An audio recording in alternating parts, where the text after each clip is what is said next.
Alors, nous avons un premier congrès de la FEN, c'est pour ça qu'il y en aura un autre un an plus tard. Hein. Un congrès qui se tient à Rennes. Roux devient le secrétaire général.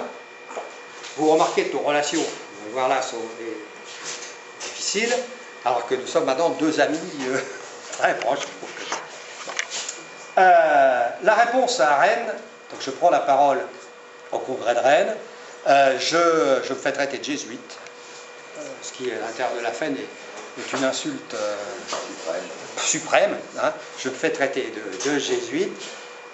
Jean-Paul a une réponse ferme, mais pas fermée.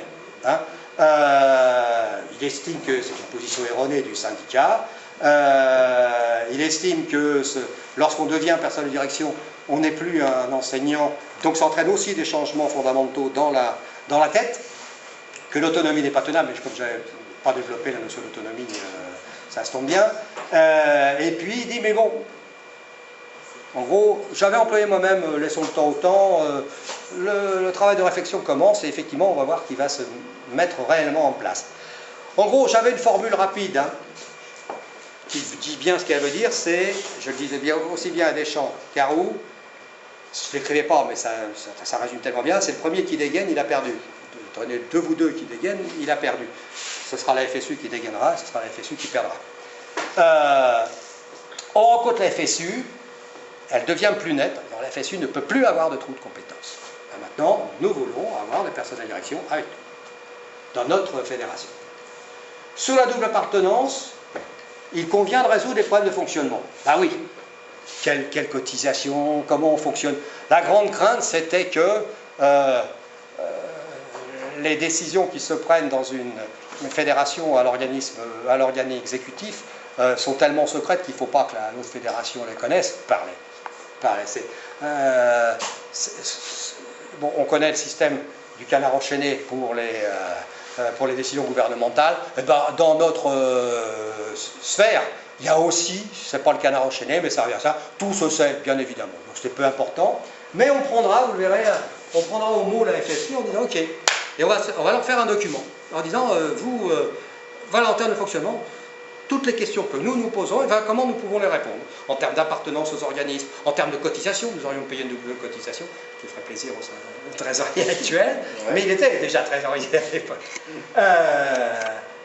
On répond surtout en disant non, c'est pas à prendre ou laisser, on discute.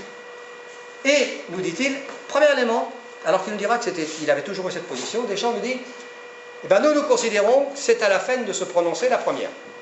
Ça, c'est facile là, comme petit jeu. C'est à la FEN de se prononcer la première. Quand elle sera prononcée, nous nous prononcerons. Évidemment, en espérant que la FEN se prononce de façon négative. Comme ça, on mettait sous la responsabilité de la FEN la décision. Et, dit-il, la FSU en débattra, comme vous le demandez, dit-il à nous, en décembre, à son congrès. On adresse, donc je viens de le dire, à la FEN et à la FSU, le document que j'ai évoqué. Évidemment, pas de réponse, comme d'habitude, on est en septembre. Vas-y. Alors, questions, évidemment, ne sont pas exactement les mêmes qui sont posées. Est-ce que la FEN accepte en principe, par principe, que nous puissions avoir la double affiliation? Il faut vous dire, ça reviendra plus tard, mais ce sera fait, ce que je vais dire. Les statuts de la FEN n'interdisaient pas d'être adhérent à une autre fédération. Il interdisait d'être adhérent à une autre confédération.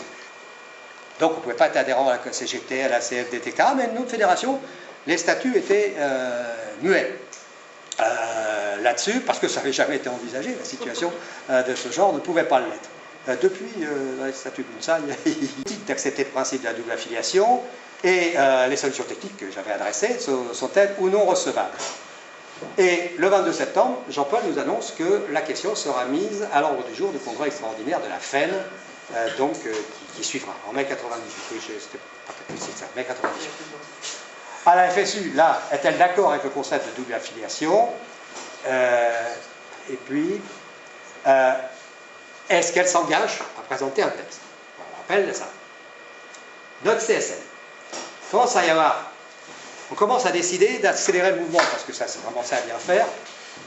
On a senti dans cette année 97, assez rapidement, que la FSU ne donnerait jamais suite. Donc on relance notre opération et on dit, ben, on vous propose une convention à la FSU. On reste adhérent à la FEN et on fait une convention avec la FSU. Ça réglait bien notre problème d'adhésion, ça résolvait tous les problèmes de double affiliation avec les problèmes que ça posait, mais on propose une convention. C'est-à-dire on entrait dans la recherche d'une solution qui ne soit pas le statu quo. C'était le dernier élément de notre mandat de 96. Vous voyez que le SNPLN restait largement uni sur cette question, 165 pour, 2 contre, et nous aurons toujours ce type de voix. C'est-à-dire que vraiment le SNPLN a été très uni autour de tout ça. Malgré, alors là tu devais être là, tu y étais, malgré une forte pression de la FSU en plein milieu de notre conseil syndical national, puisque le premier jour de notre conseil syndical national, quand je présente cette évolution indispensable, c'est le point 6 de notre motion, on est toujours dans les règles, Marcel Pétavy prend la parole et vient dire mais c'est pas la position du SNPLN. Qu'il n'avait pas suivi. Quand on est à la retraite, on suit moins bien, surtout qu'il avait un développement d'action politique locale. Donc, j'ai démontré que c'était bien la position du SNPDEN. Et le lendemain, il a remis ça, mais cette fois-ci en venant parler au nom de Deschamps. J'ai eu Deschamps au téléphone, et qui dit que vous êtes en train de rompre l'unité de pensée avec la FSU. Là, j'étais assez violent, je t'en souviens, parce qu'on n'a pas à avoir un CSM de pression extérieure d'une autre organisation, et il n'est plus jamais revenu au syndicat, au conseil syndical, puisque il faut que vous sachiez que dans notre syndicat, le statut très sénatorial, les anciens secrétaires généraux sont membres de droit du conseil syndical national. Et il n'y en a que 2 qui viennent. Alors dans l'ordre d'ancienneté, c'est moi et c'est Philippe Guittet, mais qui lui encore au moins travaille, est toujours en exercice. Voilà, mais donc Marcel ne reviendra plus. Et il vient de reprendre une adhésion il y a peu de temps. Oui, il avait. L'année dernière, il l'a pas fait finalement? Ah bah alors, j'ai un temps de retard. Bon. Mais là, c'est bien après quand même. Si, là, je crois qu'on avait dit que ça avait été. Il avait annoncé, mais ça n'a pas été fait. D'accord. En général, il fallait demander à sa femme, dans ces cas-là, de faire l'échec. Alors, bah, il faut savoir, il faut connaître. Je fais donc au congrès de la FSU une très longue intervention dans une atmosphère tendue. Je reprends cette idée, convention. Et la FSU dit, ok, convention, on reprend le projet, c'est Toustel qui rapportait. J'aurais quand même rappelé que la double affiliation s'était éliminée. Cette convention, on est d'accord avec cette convention, et on va voir plus loin que c'est pas comme ça va se passer. Parce que voilà ce qui est décidé. Il est décidé qu'ils sont d'accord avec la convention, mais ils nous sortent l'idée que, d'accord avec la convention, quand vous aurez quitté la FEN. Ça n'a jamais été notre projet, quand vous aurez quitté la FEN. Donc il ne comprend pas le revirement quand on vient lui dire mais on ne veut pas quitter la FEN. Et on le ramenait à notre congrès de 96 où l'on disait mais on veut être fédéré. Donc convention, c'est pas être fédéré.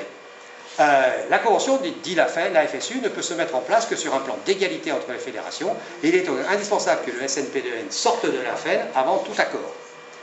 La discussion, puisque c'est une rencontre, lors de cette discussion, nous lui démontrons que nous voulions être fédérés et qu'on ne peut pas lire de façon, comment dire, sélective la motion d'une organisation avec laquelle on veut se mettre d'accord. Jean-Paul, que nous rencontrons toujours à l'époque, voyons, on faisait bien attention de rencontrer les uns et les autres. C'était, vous voyez le temps qu'on y perdait. Nous avons toujours veillé à ne pas commettre de faux pas, je vous rappelle ma formule. Nous n'avons rien cassé, je pense que vous non plus, donc à nous. Le congrès répondra, Jean-Paul Roux le souhaite, donc le congrès qui se tiendra en mai. Nous avons notre congrès à Reims, Deschamps vient pour dire, pas de réponse. Pas de réponse avant celle de la FEN, c'était devenu une pétition de principe. Jean-Paul, la volonté que cette réponse du congrès de la FEN aille dans le sens du renforcement du SNPDEN et de ses liens avec la fédération. Il est beaucoup plus habile. Enfin, la situation des Deschamps est plus compliquée, faut bien le reconnaître. Moi, je fais un appel à l'interne et à l'externe. Je leur dis pas d'aventure parce qu'on pouvait sentir certaines forces à l'intérieur du SNP2N qui pouvaient commencer à faire du centrifuge. Refus de l'aventure, ne pas jouer avec le SNP2N, enfin, ça revient à ma formule. Total consensus, je crois que j'ai mis les chiffres après. Non, je ne les ai pas remis, mais enfin, c'était toujours du même ordre. Ah, voilà, arrive donc un moment important. Ça fait cette fameuse réponse de la FEN au congrès d'ici les Moulineaux. Je prends la parole dans une atmosphère tendue, mais il faut savoir quand même que ça ne s'est pas fait dans l'improvisation, vous en doutez. La motion qui sera présentée au congrès d'ici, elle a été préparée de façon extrêmement étroite avant le congrès, entre Jean-Paul Roux, Jean-Paul Barrot, Hervé Barrot, qui était à l'époque le secrétaire général du SE, ISA, et puis un autre camarade qui a disparu maintenant de la circulation fédérale. Mais donc à 4, on a longuement travaillé. Vous allez voir quel type de motion. Je rappelle les positions du SNP2N. Alors voilà donc la motion qui est présentée à la FEN lors de ce congrès. Le congrès de la FEN se félicite de ce que le SNP2N confirme son affiliation à la FEN. Le souhait du SNP2N de vouloir s'affilier n'est pas pris en compte par les statuts. C'était reprendre ce que je disais, alors pas exactement. Moi je disais ça ne l'interdit pas, donc je disais c'est pas pris en compte par les statuts. On voit les nuances. Il évoque l'idée que ce n'est pas une question statutaire, mais une question d'orientation syndicale. Il appartiendrait dans ce cas, si ça se faisait, au CFM de la FEN, d'examiner la situation créée, d'y apporter réponse. Vous voyez que la réponse c'est oui pour que vous posiez ce problème si nécessaire. On verrait quelles sont les conditions, et notamment comment ça marcherait au quotidien. La réalité de la situation, la liberté de chaque syndicat dans le domaine de ses relations dans ou hors la FEN, on avait quand même singulièrement évolué quand on lisait que chaque syndicat avait la liberté de ses relations dans et hors la FEN, et de tout faire en sorte pour que nous en sortions renforcés. Alors là,